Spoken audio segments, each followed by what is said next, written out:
Assalamualaikum warahmatullahi wabarakatuh. Perkenalkan, nama saya Sofyan Ali dari SMK Negeri 3 Sukabumi, calon guru penggerak angkatan 11. Pada kesempatan ini, izinkan saya untuk memaparkan koneksi antar materi modul 3.1 mengenai pengambilan keputusan berbasis nilai-nilai kebajikan sebagai pemimpin. Tujuan pembelajaran, calon guru penggerak membuat kesimpulan atau sintesis dari keseluruhan materi yang didapat dengan beraneka cara dan media. Calon guru penggerak dapat melakukan refleksi bersama fasilitator untuk mengambil makna dari pengalaman belajar dan mengadakan metakognisi terhadap proses pengambilan keputusan yang telah mereka lalui dan menggunakan pemahaman barunya untuk memperbaiki proses pengambilan keputusan yang dilakukannya. Pertanyaan pemantik. Membaca kutipan berikut. Mengajarkan anak menghitung itu baik, namun mengajarkan mereka apa yang berharga atau utama adalah yang terbaik. Teaching kids to count is fine, but teaching them what counts is best. Bob Talbert. Dari kutipan di atas, apa kaitannya dengan proses pembelajaran yang sedang Anda pelajari saat ini? Kutipan di atas menjelaskan bahwa mengajarkan dan menumbuhkan kemampuan kognitif adalah penting. Namun membentuk karakter, moral, dan sikap anak jauh lebih penting. Pemberdayaan potensi peserta didik diarahkan untuk membangun karakter pribadinya sehingga dapat menjadi individu yang bermanfaat bagi diri sendiri dan lingkungannya. Kaitan antara kutipan tersebut dengan proses pembelajaran yang sedang saya pelajari saat ini adalah sebagai pemimpin pembelajaran, kita harus mengedepankan nilai-nilai etika dan moral sebagai dasar dalam pengambilan keputusan karena bersumber dari nilai-nilai kebajikan universal. Selain itu, keputusan yang kita ambil haruslah berpihak pada murid dan harus bertanggung jawab. Bagaimana nilai-nilai atau prinsip-prinsip yang kita anut dalam suatu pengambilan keputusan dapat memberikan dampak pada lingkungan kita? Sebagai seorang pemimpin pembelajaran, kita harus peka terhadap fenomena yang terjadi di sekolah kita dan harus mampu memberikan kontribusi dalam pengambilan keputusan, utamanya dalam proses pembelajaran murid. Keputusan yang diambil haruslah sesuai dengan dasar pengambilan keputusan, yaitu berpihak pada murid, bersumber pada nilai kebajikan universal dan bertanggung jawab. Dengan demikian, secara tidak langsung, kita telah memberikan contoh dan teladan kepada murid bagaimana mengambil keputusan yang bijak, arif, dan bertanggung jawab. Bagaimana Anda sebagai seorang pemimpin pembelajaran dapat berkontribusi pada proses pembelajaran murid dalam pengambilan keputusan Anda?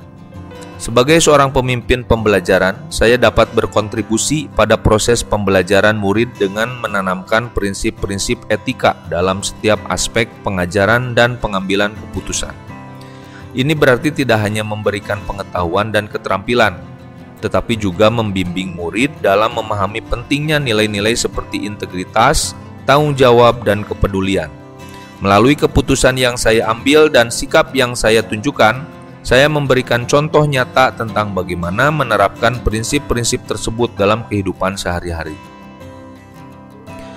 Menurut Anda, apakah maksud dari kutipan ini jika dihubungkan dengan proses pembelajaran yang telah Anda alami di modul ini? Jelaskan pendapat Anda. Education is the art of making men ethical. Pendidikan adalah sebuah seni untuk membuat manusia menjadi berperilaku etis. George William Friedrich Hegel. Maksud dari kutipan di atas, jika dihubungkan dengan pembelajaran yang telah saya alami pada modul ini adalah, dalam modul ini kita belajar tentang pengambilan keputusan berbasis nilai dan prinsip etika. Menghubungkan kutipan ini dengan modul, saya melihat bahwa proses pembelajaran bukan hanya tentang memperoleh pengetahuan teknis, tetapi juga tentang membentuk karakter dan mempersiapkan individu untuk membuat keputusan yang etis dan bijaksana. Ini berarti bahwa pendidikan harus mencakup pengajaran tentang bagaimana bertindak dengan integritas dan keadilan, bukan hanya tentang keterampilan teknis semata. Rangkuman kesimpulan pembelajaran, koneksi antar materi. Bagaimana filosofi Ki Hajar Dewantara dengan Pratap Triloka memiliki kaitan dengan penerapan pengambilan keputusan sebagai seorang pemimpin? Filosofi Ki Hajar Dewantara dengan Pratap Triloka, yaitu Ing Ngarso Sung Tulodo, Ing Madya Mangunkarso, dan Tutwuri Handayani, memiliki makna mendalam yang dapat kita jadikan landasan dalam setiap pengambilan keputusan, yaitu keputusan yang selalu berpihak kepada murid. Sebagai pemimpin dalam pengambil keputusan seharusnya memberikan teladan dan contoh akan keputusan yang bijak, menjadi teladan yang patut ditiru. Ing Ngarso Sung Tulodo, mampu memberdayakan dan membangun kerukunan, menyemangati, membuat orang lain memiliki kekuatan demi memperbaiki kualitas diri mereka. Ing Madya Mangunkarsa, mampu mempengaruhi dan mendorong semangat meningkatkan kualitas agar selalu menjadi lebih baik. Tutwuri Handayani. Bagaimana nilai-nilai yang tertanam dalam diri kita berpengaruh kepada prinsip-prinsip yang kita ambil dalam pengambilan suatu keputusan. Guru sebagai pendidik harus memiliki nilai-nilai positif yang mampu menciptakan pembelajaran yang berpihak pada murid, seperti mandiri, reflektif, kolaboratif, inovatif, serta berpihak pada murid.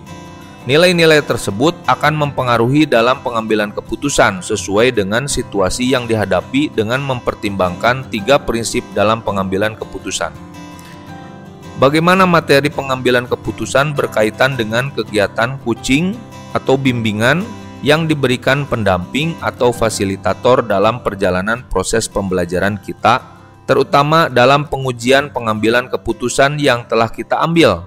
Apakah pengambilan keputusan tersebut telah efektif? Masihkah ada pertanyaan-pertanyaan dalam diri kita atas pengambilan keputusan tersebut? Hal-hal ini tentunya bisa dibantu oleh sesi coaching yang telah dibahas pada sebelumnya. Dalam materi pengambilan keputusan yang dipelajari memiliki hubungan erat dengan kegiatan coaching atau bimbingan pada modul sebelumnya.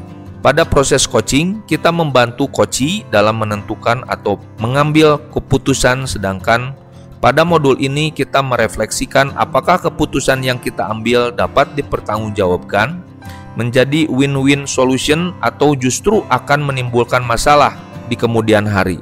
Dalam pembelajaran pengambilan keputusan ini, kita diberikan panduan tentang 4 paradigma, 3 prinsip, dan 9 langkah pengujian keputusan yang kita ambil.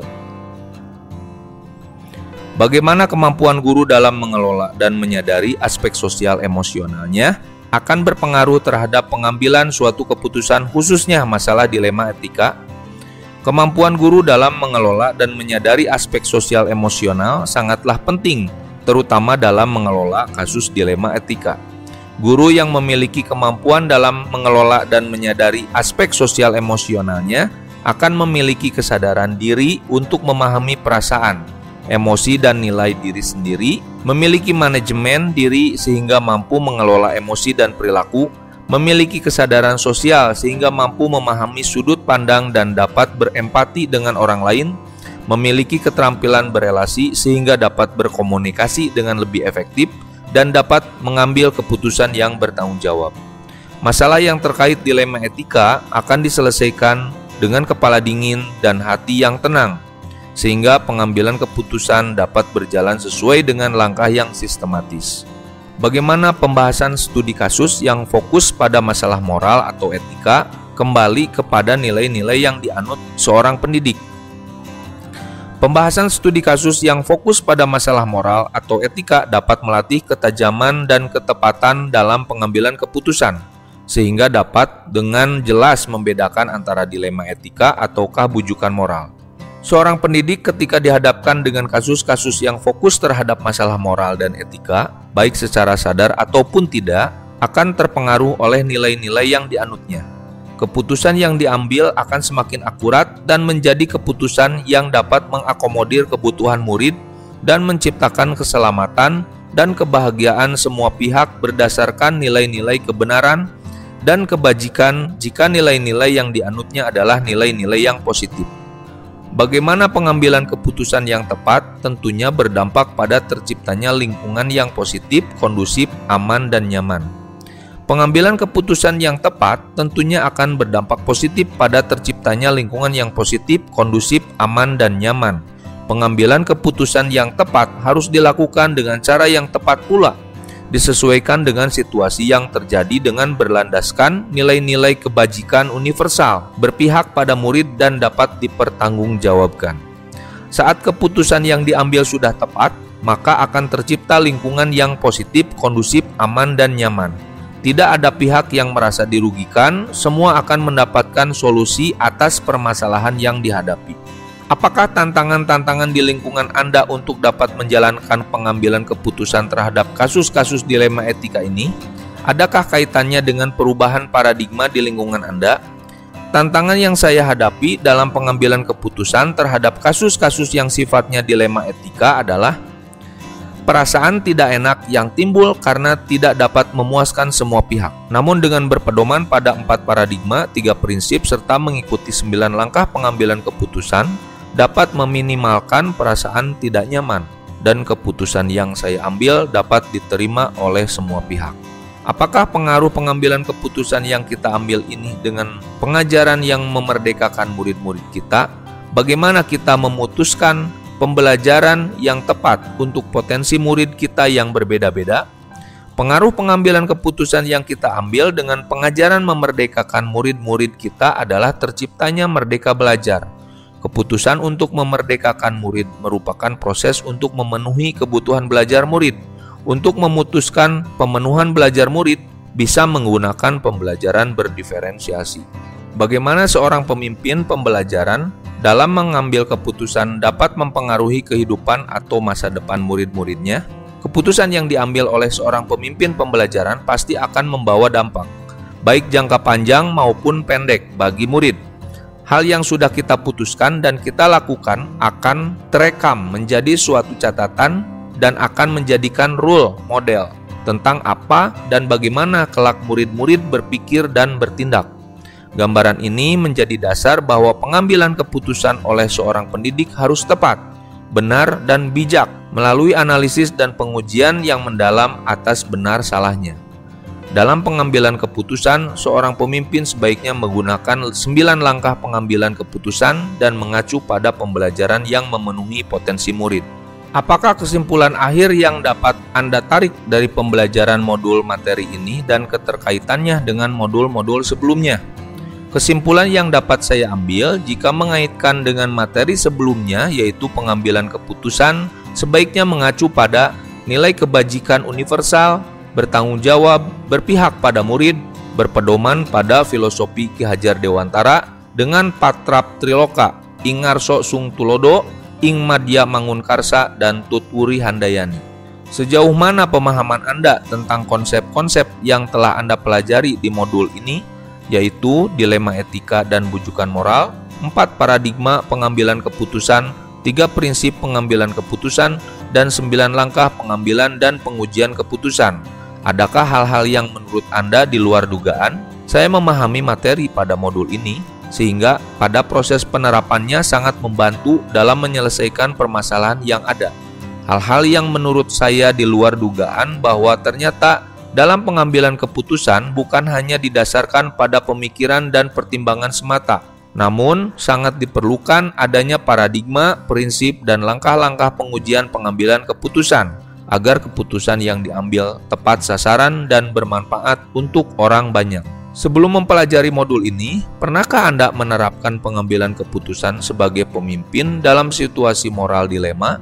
Bila mana pernah, apa bedanya dengan apa yang Anda pelajari di modul ini? Sebelum mempelajari modul ini, dalam pengambilan keputusan, saya biasanya memanfaatkan prosedur umum yang berlaku di sekolah, yaitu berkomunikasi dengan pihak terkait seperti guru mata pelajaran, guru BK, wakasek, dan kepala sekolah dengan bahan perbincangan yang mengalir apa adanya. Setelah mempelajari modul ini, saya mencoba menerapkan analisa berdasarkan 4 paradigma, 3 prinsip, dan 9 langkah pengambilan keputusan. Perbedaannya diantaranya pola ini menjadi pakem baru yang sangat rinci, hati-hati, dan tidak terburu-buru dalam membuat sebuah keputusan. Selain itu, pihak yang terlibat menjadi merasa dihargai dan bisa memberi kontribusi sesuai tupoksinya masing-masing. Bagaimana dampak mempelajari konsep ini buat Anda? Perubahan apa yang terjadi pada cara Anda dalam mengambil keputusan sebelum dan sesudah mengikuti pembelajaran modul ini? Perubahan terbesar yang saya alami yaitu saya harus lebih berhati-hati dalam bertindak dan mengambil keputusan. Harus mempunyai pola yang teratur dalam menganalisa sebuah masalah dan meningkatnya empati pada diri sendiri untuk memahami permasalahan yang terjadi pada orang lain. Seberapa penting mempelajari topik modul ini bagi Anda sebagai seorang individu dan Anda sebagai seorang pemimpin? Sangat penting karena sebagai seorang individu membuat saya berkembang menuju arah yang lebih baik, dan sebagai seorang pemimpin saya harus mampu mengambil sebuah keputusan terbaik dan bertanggung jawab. Sekian mengenai koneksi antar materi modul 3.1 tentang pengambilan keputusan berbasis nilai-nilai kebajikan sebagai pemimpin. Mudah-mudahan apa yang saya sampaikan bermanfaat dan memberikan inspirasi bagi rekan-rekan semuanya. Terima kasih. Wabillahi taufiq walhidayah. Wassalamualaikum warahmatullahi wabarakatuh.